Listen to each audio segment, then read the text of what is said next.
नमस्कार दोस्तों, कैसे हैं आप सभी। कृष्णा बुल्स के इस नए और एजुकेशनल वीडियो में आप सभी का स्वागत है। आज हम बात करने वाले हैं कि जो मार्केट में हमें एक उम्मीद थी कि मार्केट में गजब तेजी देखने को मिलेगी, उसके अकॉर्डिंग मार्केट गैप अप तो हुआ और हमने लास्ट डे यानी कि फ्राइडे को एक कॉल की बीटीएस टीवी की थी और वो ठीक ठाक रही। लेकिन जैसे ही मार्केट गैप अप ओपन हुआ उसके बाद में तुरंत नीचे फिसलना शुरू हो गया।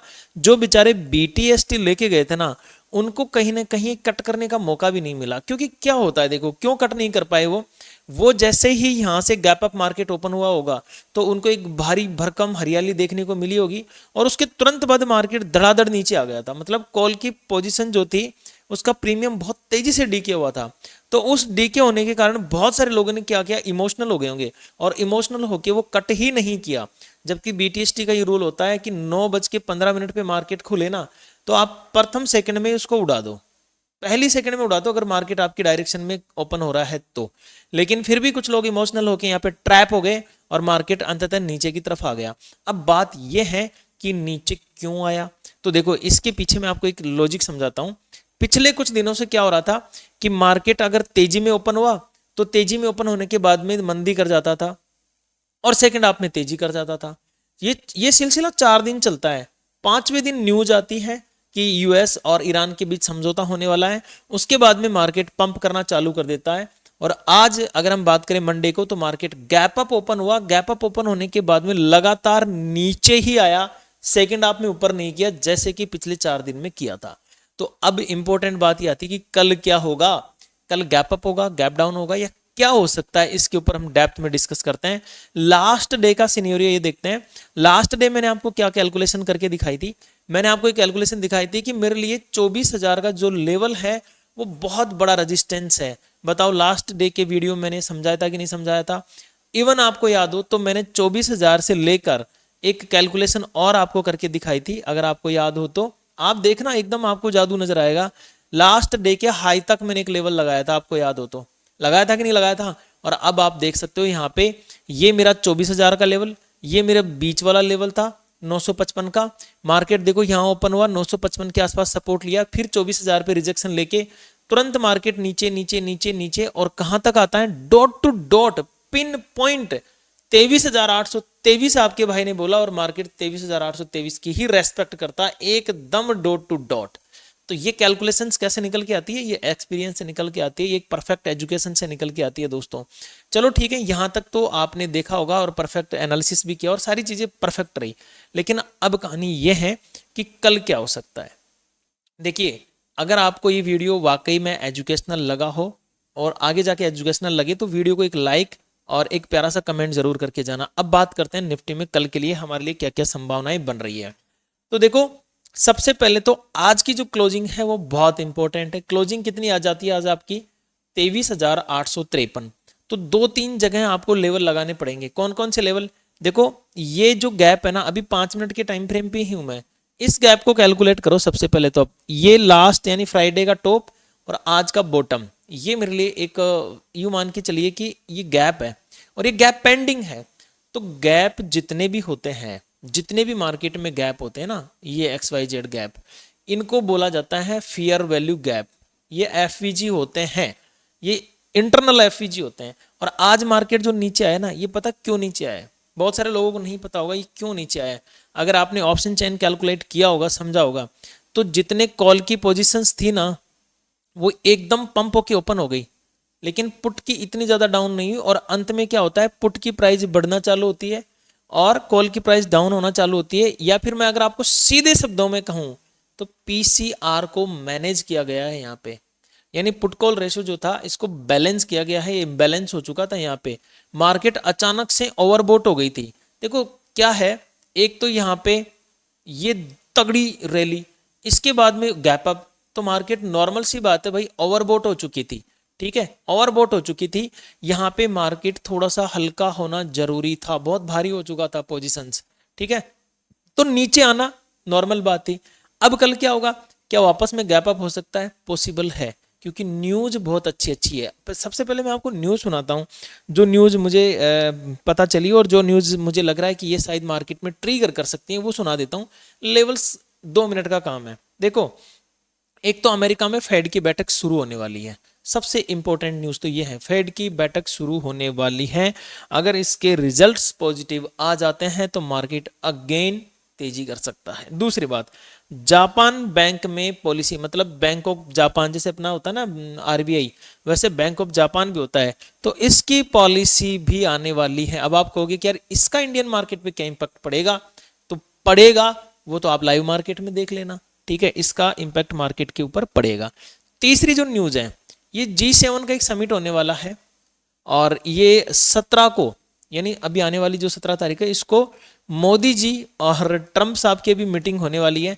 खैर मैं इसको इतना नहीं मानता हूं कि इतनी ज़्यादा पॉजिटिव ये रहेगी, लेकिन एक जो बड़ी खबर है वो ये है कि फेड की पॉलिसी के अलावा मई महीने के, यानी कि ये है यूके की बात, अब ये जो खबर चल रही है यूके की, पूरी वर्ल्ड की खबर आज सुना देता हूं मैं, सीपीआई और पीपीआई डाटा आने वाले हैं यूके के, तो इसका भी इम्पैक्ट पड़ेगा। एक और खबर सुना दूं जो हो सकता है कि आपको लगे कि यार ये तो बड़ी खतरनाक न्यूज़ है। आपको पता था टैरिफ का एक सिनेरियो चल रहा था, प्राचीन काल से ही चला हुआ आ रहा है, ये प्राचीन काल मतलब कुछ महीनों पहले से चल रहा है, 1 वर्ष ही हो गया लगभग इसको चलते हुए। इसकी फाइनल मीटिंग अब कब है, 22 और 23 को, ठीक है, 22 और 23 को आ रहे हैं यूएस से कुछ लोग, तो फाइनल मीटिंग है, तो इनको भी मार्केट नज़र में रखेगा, आप भी इनको नज़र में रखें। तो ये तो थे खबरें, अब खबरों का सिलसिला खत्म होता है और लेवल का सिलसिला चालू होता है। तो सबसे पहले तो ये लेवल आपको मार्क कर लेना है, ये वाला, ये मैं यहाँ पे मार्क कर देता हूँ ताकि आपको ज़्यादा दिक्कत नहीं आए। जस्ट ए सेकेंड, यहाँ पे हम इस लेवल को मार्क कर देते हैं रेड कलर से, ठीक है जी। अब दूसरा ये वाला नीचे की तरफ कौन सा है, 23,645, लास्ट डे का हाई, फ्राइडे का मैं मतलब हाई बता रहा हूँ यहाँ पे। चलो जी, ये तो मैंने इसका एक फिर से कैलकुलेशन निकाल लिया, यहाँ तक मार्केट परफेक्ट है। अब आगे ओपनिंग कहाँ हो सकती है, मान के चलो हम अभी एक साइडवेज ओपनिंग मान लेते हैं, क्योंकि देखो ओपनिंग पे किसी का बस नहीं चलता, कहीं पर भी मार्केट ओपन हो सकता है, लेकिन ओपन होने के बाद में हमारे लेवल्स की जो रेस्पेक्ट करता है ना, तब लगता है कि हाँ यार हम जो एजुकेशन दे रहे हैं या जो एजुकेशन हमने ली है वो काम की है और वो मार्केट में काम कर रही है। नॉर्मल बात है ये, और थोड़ा सा इसका लगता भी है कभी कभी तो कि हाँ यार जो हमने काम कर रहे हैं वो बहुत बढ़िया कर रहे हैं। अब यहाँ पे देखो, यहाँ से मैं लेता हूँ इसको थोड़ा सा, यहाँ पे देखिएगा, मार्केट कल मान के चलो अगर 23,813 यहां से लेकर 23,882 इस लेवल के बीच में कहीं ओपन हो जाता है तो देखिए नीचे के लिए तो ये सपोर्ट रहेगा, यहां से उठ के मार्केट ऊपर की तरफ जा सकता है। कौन से लेवल तक, अपने इस लेवल तक, ठीक है। अब आप कहोगे कि यार इस लेवल तक ही क्यों, सवाल तो ये भी है आपके अंदर कि क्यों, तो मैं आपको दिखाता हूं। दिन में मैं लाइव था आपके साथ में, इस लो को आप मार्क करो, मार्केट गिरा उठा यहां तक गया, अपने हाई तक, हाई से रिजेक्शन लिया, नीचे आ गया, नीचे आने के बाद में आप इसको थोड़ा ड्रॉ कर लो आगे की तरफ, आपको एहसास हो जाएगा क्यों। अब मार्केट यहाँ पे गया, वापस रिटेस्ट किया लेवल को, फिर नीचे गिरा, फिर रिटेस्ट किया एंड देन फिर नीचे, तो क्या ऐसा प्राइजेक्शन फिर नहीं बन सकता, बन सकता है। प्राइजेक्शन ऐसे ही बनते हैं, यहाँ पे कहीं पे मार्केट ओपन हुआ, मान के चलो इस लो से टकराया, 813 से नीचे गिर गया, यहाँ नहीं होता है, यहाँ होता है, तो इससे टकरा के नीचे गिर गया, कहीं से भी मार्केट रिवर्स घूम सकता है। बस आप इतना ध्यान रखो, अगर आप इन लेवल्स के बीच में कहीं पर भी मार्केट को पाते हैं, मिलता है, तो बस ऊपर की लाइन आपके लिए एज ए रेजिस्टेंस काम करेगी, नीचे की लाइन आपके लिए एज ए सपोर्ट काम करेगी, दैट्स इट। अगर इतना समझ गए तो भाई साहब बेड़ा पार है। अब देखिए नेक्स्ट, यहां हम ये मान के चल रहे हैं कि 23,813 का जो लेवल है बहुत इंपॉर्टेंट है, इसका ब्रेकडाउन इंपॉर्टेंट रहेगा क्योंकि ये आज का लो है लगभग। अगर ये ब्रेक करता है, रिटेस्ट करता है एंड देन फिर धीरे धीरे गिरना चालू होता है, तो हमारे लिए जो नेक्स्ट सपोर्ट बन के आएगा वो आएगा 23,730। ये क्यों है सपोर्ट, देखिए ये मैंने रस्साकसी के खेल का वीडियो जो बनाया था, कल ही बनाया था।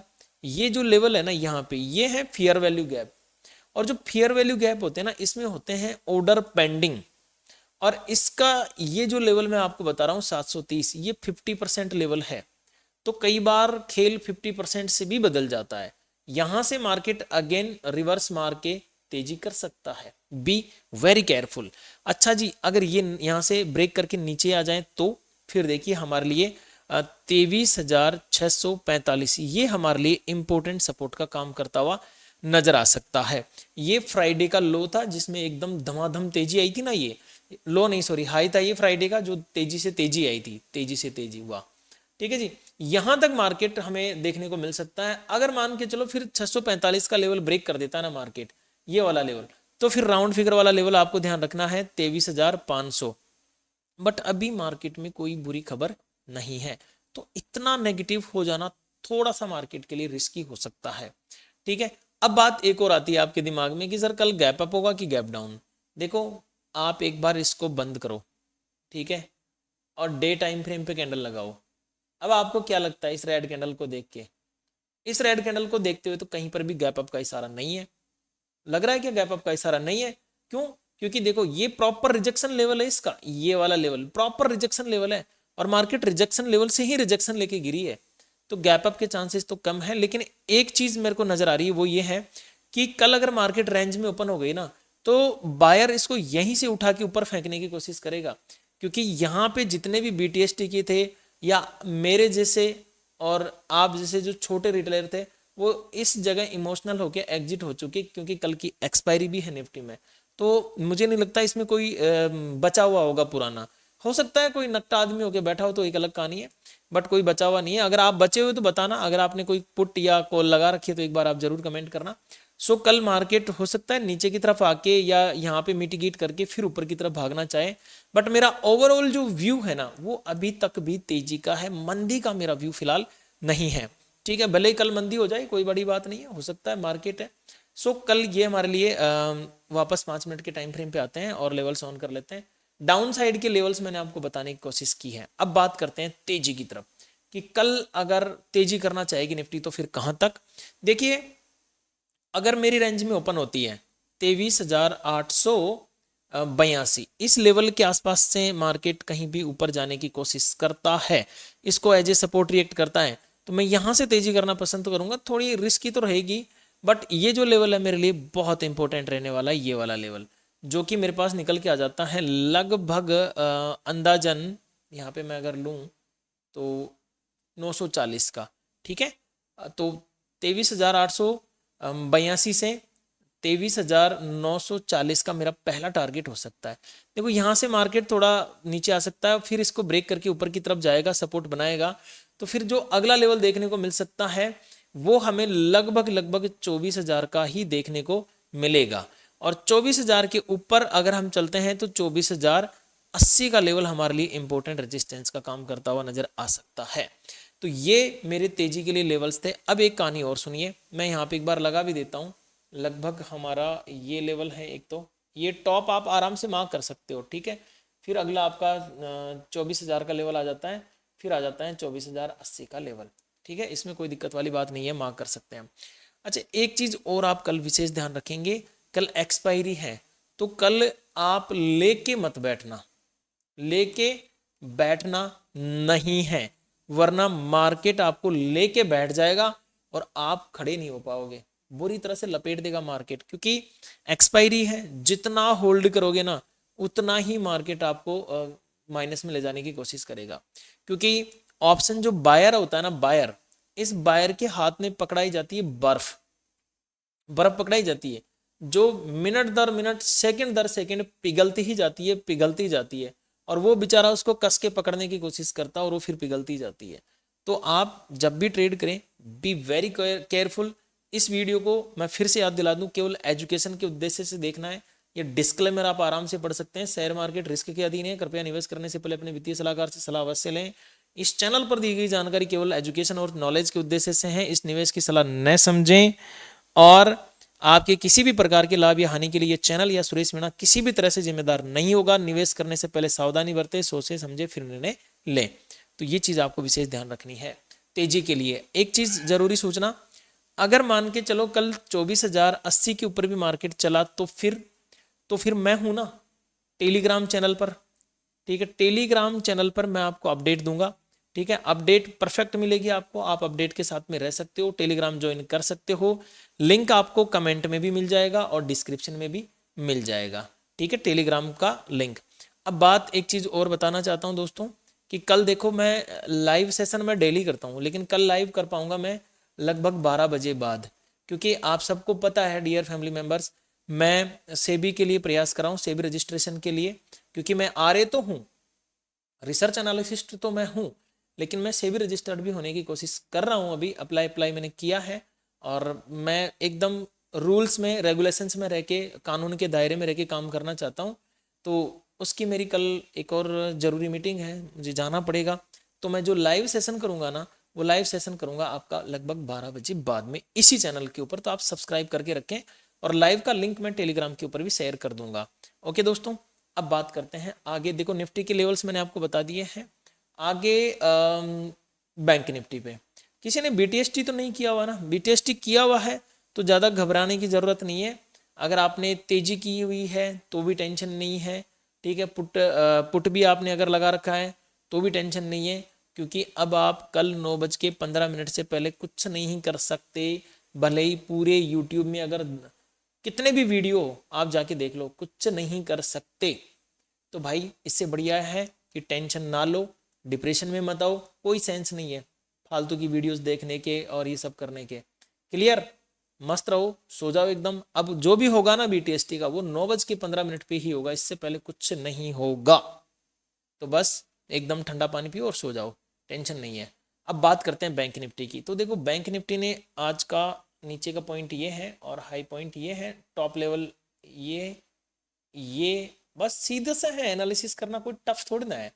और नीचे की तरफ गैप ये बचा हुआ ही है हमारे पास में, यहाँ पे लगा दो। फिर देखो यहाँ से अगर फिसल गई तो फिर दिक्कत आएगी बैंक निफ्टी में। तो इतने नीचे अभी हम विचार नहीं करेंगे, वापस देखते हैं, एक बार रिकवरी का ही प्लान सोचेंगे हम।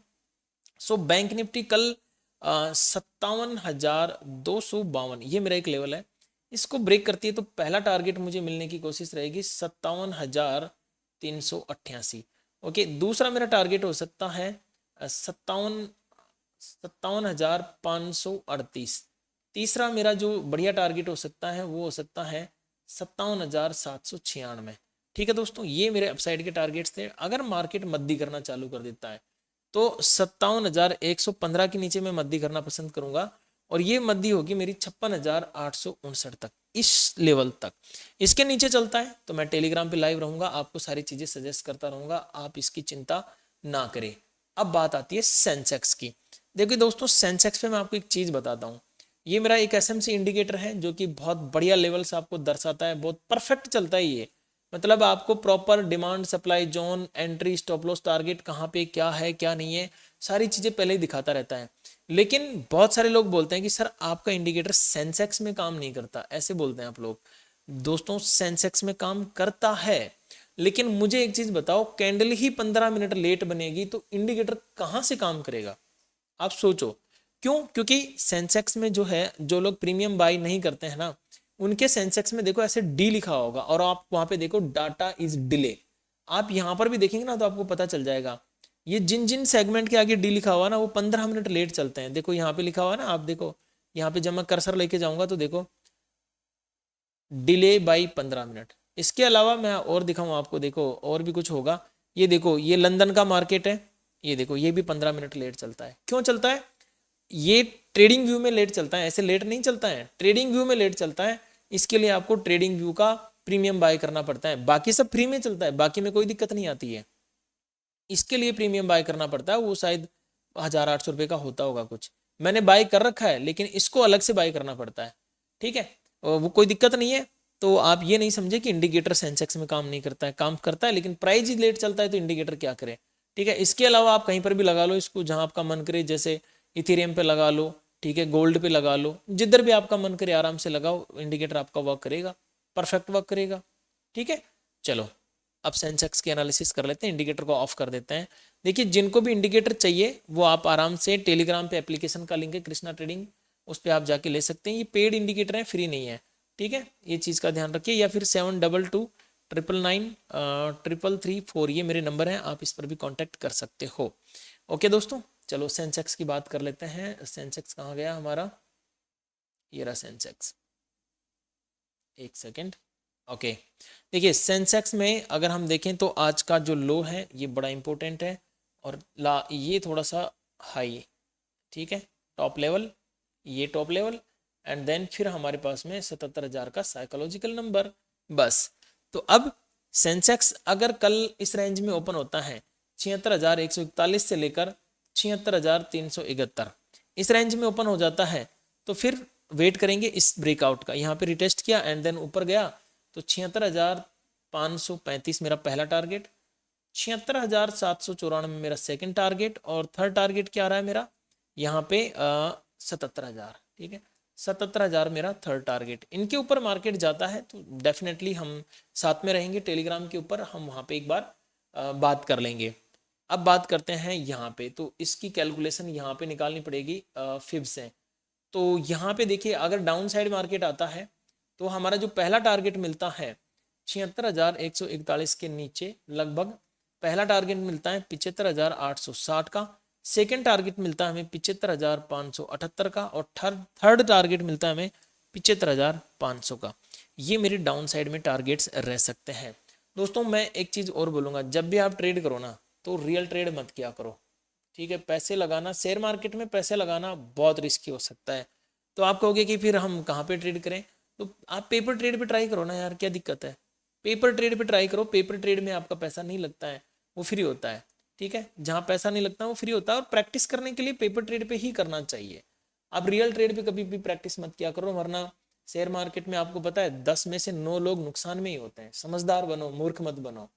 अब आप कहोगे कि यार पेपर ट्रेड में तो हमेशा हम पैसा बना लेते हैं, पेपर ट्रेड में तो हम हमेशा सफल होते हैं, और ये इसमें स्कैम होता है, जब हम रियल ट्रेड करते हैं तो नुकसान होता है। ऐसा कुछ भी नहीं है। पेपर ट्रेड में पता क्या होता है, पेपर ट्रेड में आपकी साइकोलॉजी कंट्रोल होती है, धड़कने कंट्रोल होती है, क्योंकि आपका वहाँ पे रियल पैसा लगता नहीं है, तो आप वहाँ पे डरते ही नहीं हो। आपने कितने का भी ट्रेड लगा दिया और ट्रेड लगा के बस छोड़ दिया, प्लस में आया तो कट कर दिया, माइनस में चला तो बाढ़ में जाए। ये साइकोलॉजी डिस्टर्ब होती है, ऐसे मत क्या करो।